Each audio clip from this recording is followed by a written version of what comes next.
बीजापुर में नक्सलियों से जुड़ा एक मामला निकलकर सामने आ रहा है। बीजापुर में नक्सलियों ने किया है आईईडी ब्लास्ट। एसटीएफ के 2 जवान शहीद और 4 जवान घायल बताए जा रहे हैं। भरत लाल साहू, सतेज सिंह हुए हैं शहीद, वहीं घायल जवानों का इलाज जिला अस्पताल में चल रहा है। हेलीकॉप्टर से रायपुर ले जाने की चल रही है तैयारी। तर्रेम थाना क्षेत्र के मंडी मरका के जंगल का ये मामला बताया जा रहा है। बड़ी अपडेट आपको दे दें, बीजापुर में नक्सलियों ने आईईडी ब्लास्ट किया है। बताया जा रहा है बीजापुर के तर्रेम एरिया में माओवादियों ने आईईडी ब्लास्ट किया है, जहां पर एसटीएफ के 2 जवान शहीद हो गए हैं और 4 जवान घायल बताए जा रहे हैं। इस खबर पर अधिक जानकारी के साथ जुड़ गए हैं मेरे सहयोगी संजय ठाकुर। सीधा उनका रुख कर लेती हूं। संजय, नक्सलियों ने आईईडी ब्लास्ट किया है और अब उस पर क्या कुछ अपडेट्स हैं? अंजलि, देखिए, दिन की शुरुआत आज बहुत ही दुखद खबर के साथ हुई है। तर्रेम इलाके में बीजापुर के नक्सलियों ने आईडी ब्लास्ट किया है। एसटीएफ के जवान हैं जो कि दंतेवाड़ा, बीजापुर और सुकमा जिले से निकले थे।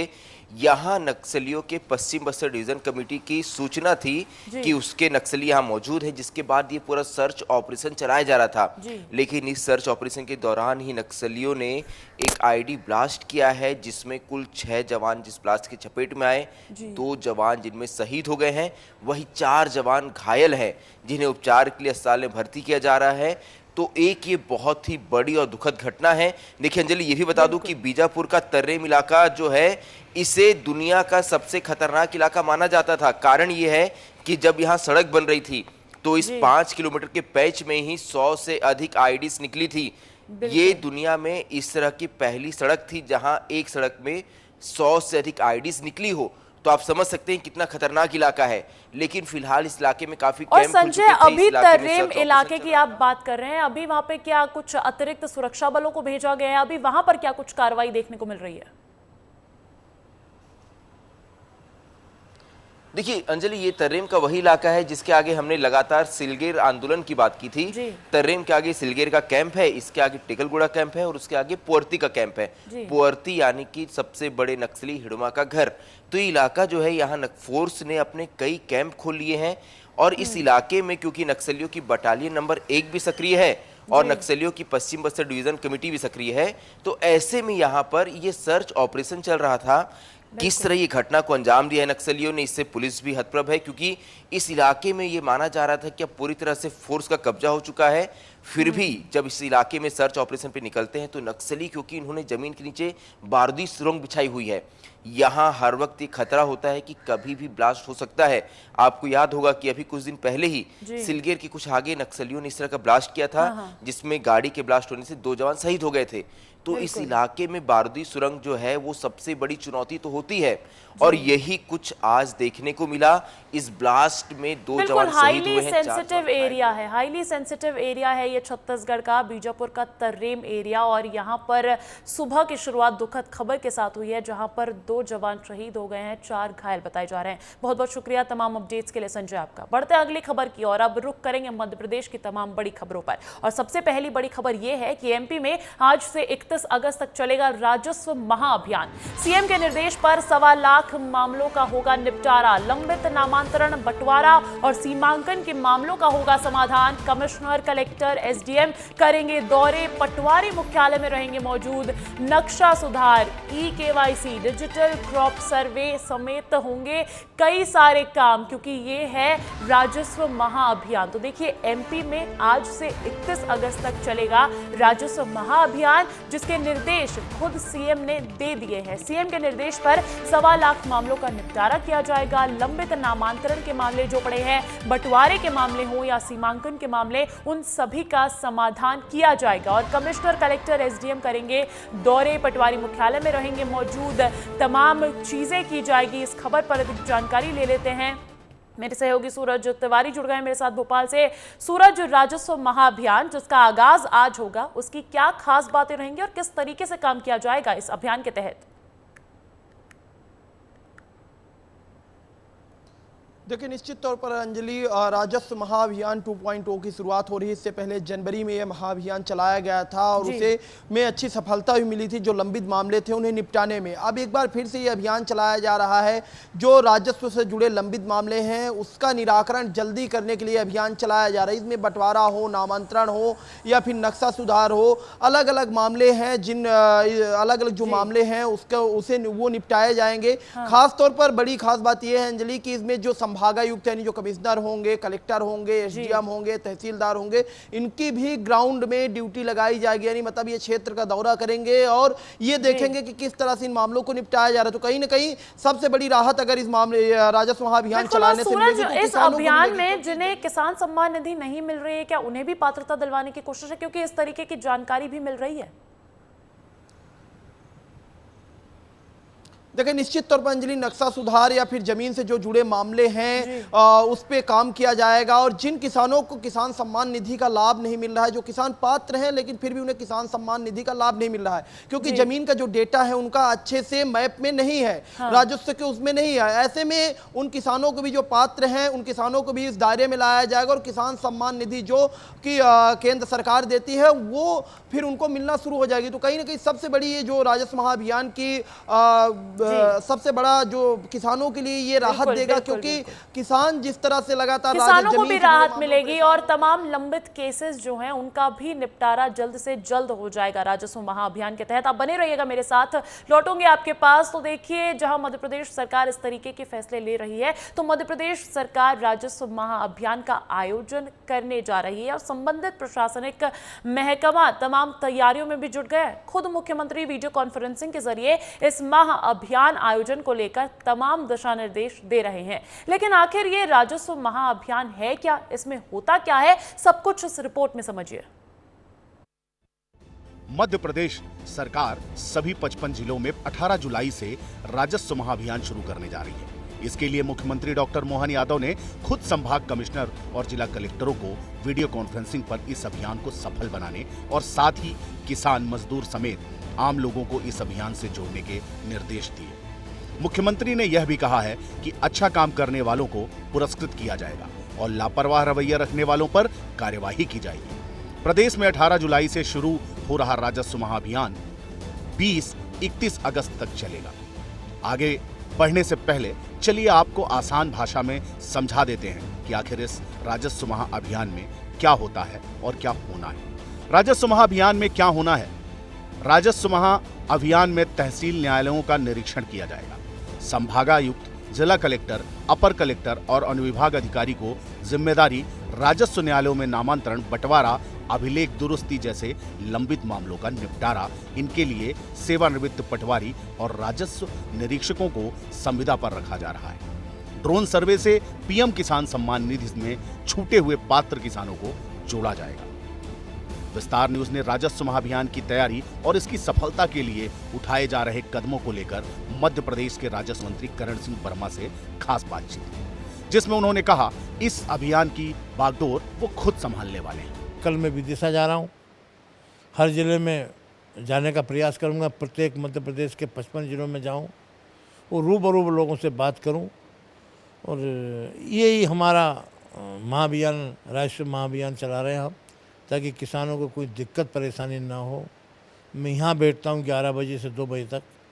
पूरे मध्य प्रदेश का कोई भी किसान आएगा उसके लिए स्वयं तहसीलदार से बात करता हूँ और उसका निराकरण करता हूँ, मदद करता हूँ। बड़ी बात यह भी है कि मुख्यमंत्री डॉक्टर मोहन यादव इस राजस्व महाअभियान को लेकर काफी गंभीर हैं। वीडियो कॉन्फ्रेंसिंग में उन्होंने अधिकारियों को स्पष्ट कहा है कि अभियान की रोजाना मॉनिटरिंग हो, पटवारी अपने अपने इलाके में रहें और अभियान के तहत समस्याओं का त्वरित निराकरण किया जाए। आपको बता दें, इससे पहले हुए राजस्व महाअभियान में 30 लाख से अधिक प्रकरणों का निराकरण किया गया था। ऐसे में अब देखना होगा कि इस बार अभियान कितना सफल हो पाता है। तो राजस्व महाअभियान तो हुआ एक फैसला, लेकिन आने वाले दिनों में कई ऐसे ही अहम फैसले देखे जा सकते हैं, क्योंकि आज भोपाल में वोहन कैबिनेट की अहम बैठक होने वाली है। मंत्रालय में सुबह 11 बजे कैबिनेट की बैठक होगी। कई अहम प्रस्तावों पर इस बैठक में लग सकती है मुहर और उच्च शिक्षा से जुड़े प्रस्तावों पर हो सकता है कोई अहम फैसला। तो ये बड़ी अपडेट आपको दे दें कि आज प्रदेश कैबिनेट की बैठक है। भोपाल में मोहन कैबिनेट की अहम बैठक मानी जा रही है, क्योंकि अभी मुख्यमंत्री डॉक्टर मोहन यादव दिल्ली में केंद्रीय नेतृत्व से मुलाकात करने के बाद वापस आए हैं। तमाम दिशा निर्देश वहां पर मिले होंगे, तो इसीलिए आज वो प्रदेश में देने वाले हैं अपने कैबिनेट मंत्रियों को। मंत्रालय में सुबह 11 बजे कैबिनेट की बैठक होगी। कई अहम प्रस्तावों पर इस बैठक में मुहर लग सकती है, जिसमें से एक प्रस्ताव उच्च शिक्षा से जुड़ा हुआ बताया जा रहा है। नर्सिंग घोटाला ये वो घोटाला है जो प्रदेश का पीछा नहीं छोड़ रहा है। नर्सिंग घोटाले को लेकर अब एक्शन में है कांग्रेस। मंत्री विश्वास सारंग के खिलाफ दर्ज कराएगी एफआईआर। पैदल मार्च करते हुए थाने पहुंचेंगे कांग्रेसी। अशोका गार्डन थाने में कांग्रेस दर्ज कराएगी एफआईआर। तो ये बड़ी जानकारी निकलकर सामने आ रही है।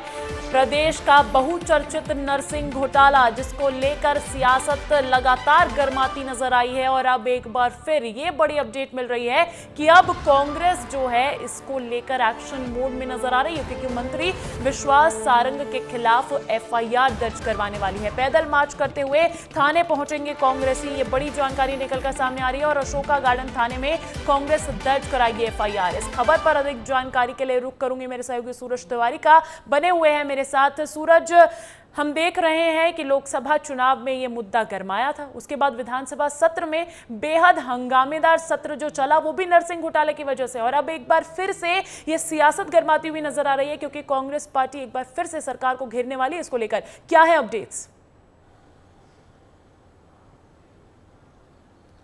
देखें जी, निश्चित तौर पर नर्सिंग घोटाला एक ऐसा घोटाला बन गया है जिसे कांग्रेसी जो है वो व्यापम 2 की संज्ञा दे रहे हैं, और लगातार कांग्रेसी बीजेपी सरकार में, यानी उस समय शिवराज सरकार में चिकित्सा शिक्षा मंत्री रहे विश्वास सारंग को घेरते हुए नजर आ रहे हैं। कांग्रेसियों का कहना है कि इस घोटाले के अगर जो मुख्य कर्ता धर्ता हैं वो विश्वास सारंग है, और उन पर आरोप लगाए जा रहे हैं, उन पर एफआईआर दर्ज। यही कारण है कि आज कांग्रेसी जो है अशोका गार्डन थाने जाएंगे और विश्वास सारंग पे एफआईआर दर्ज कराने की मांग करेंगे।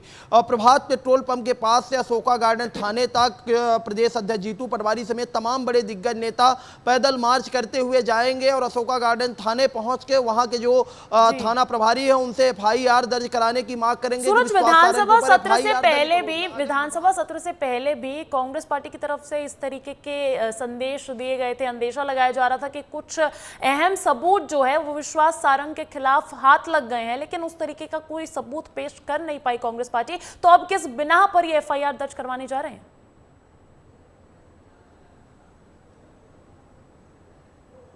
देखिए, निश्चित तौर पर जिस तरह से पूरा घोटाला सामने आया था, सीबीआई पूरे घोटाले की जांच की, कई अपात्र कॉलेजों को पात्रता दी गई, कई कॉलेज जो हैं फ्लैट्स में चल रहे थे, पूरा मामला जिस तरह सामने आया उसके बाद से ही लगातार कांग्रेस के जो तमाम नेता हैं वो विश्वास सारंग को घेर रहे हैं। इससे पहले भी कई बड़े प्रदर्शन हुए, एनएसयूआई का प्रदर्शन हो, यूथ कांग्रेस का प्रदर्शन हो, विश्वास सारंग का बगला घेरने निकले गए थे।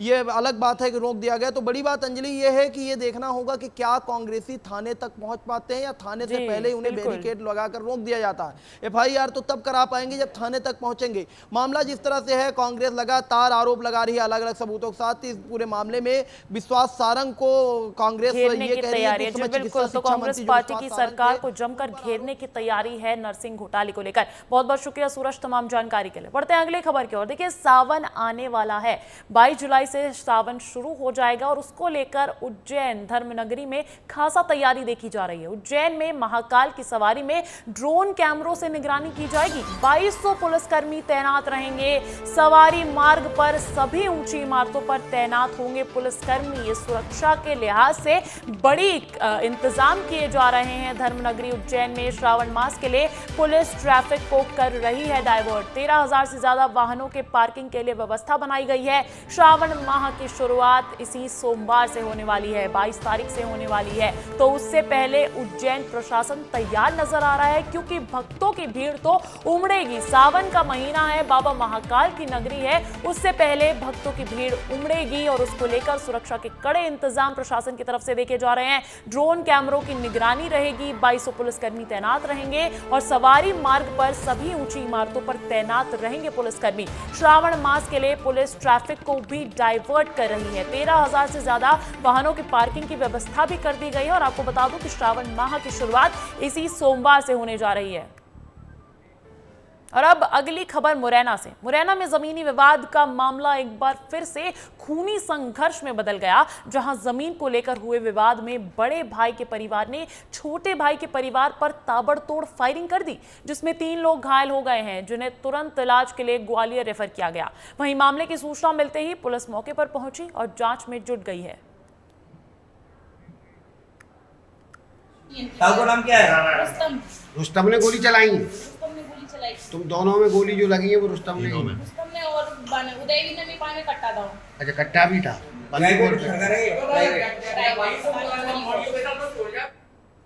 क्या नाम है अपने? मेरा नाम गिरराज। कौन से गांव से आए? गांव चंदूगोपरा। क्या मामला है जिसको लेकर जी घायल हो गए? गोली नहीं है तीनों में। कौन लोग हैं जिन? और उदयवीर, नीरव है, आलोक। किस बात को लेकर विवाद? अरे खेतों में विवाद होता है ऊपर, जमीनी विवाद था। कौन लगती है? कौन घायल हुआ है? सरवती भाई है, पूजा भाई है, जितेंद्र भवन। जिनसे विवाद हुआ कौन लगते हैं? वे तो परिवार में भैया लगा था। अच्छा, इसके मामला थाने में पहुंचा था कोई? रिपोर्ट है। और एक और खबर मुरैना से। मुरैना में तालाब में नहाने गए 3 युवकों की पानी में डूबने से मौत हो गई। तीनों दोस्तों ने पानी की गहराई का अंदाजा ना लगाते हुए तालाब में छलांग लगा दी, जिससे तीनों की डैम में डूबने से मौत हो गई। वहीं घटना के काफी देर बाद राहगीरों ने तालाब में तैरते हुए शव देखे, जिसके बाद आनन फानन में गांव में सूचना दी गई और जिसकी खबर सुनते ही मृतकों के परिजन और पुलिस मौके पर पहुंची और जांच में जुट गई है। ये मामला भी मुरैना से ही मिल रहा है। लापरवाही का मामला कहा जा सकता है, जहां तालाब में नहाने गए 3 युवकों की पानी में डूबने से मौत हो गई। और अब आगे बढ़ते हैं, बात करते हैं इंदौर की एक खबर की। इंदौर के पलासिया चौराहे पर शराब पीकर उत्पात मचा रहे नशेड़ी का एक वीडियो सामने आया है, जिसमें शराबी दोनों बाहें फैलाकर लोगों से गाड़ी चढ़ाने को कह रहा था। इस दौरान शराबी ने काफी देर तक सड़कों पर हंगामा किया, जिसके बाद ट्रैफिक जवान ने नशेड़ी को उठाकर सड़क के किनारे किया, जिसका वीडियो अब सोशल मीडिया पर जमकर वायरल हो रहा है।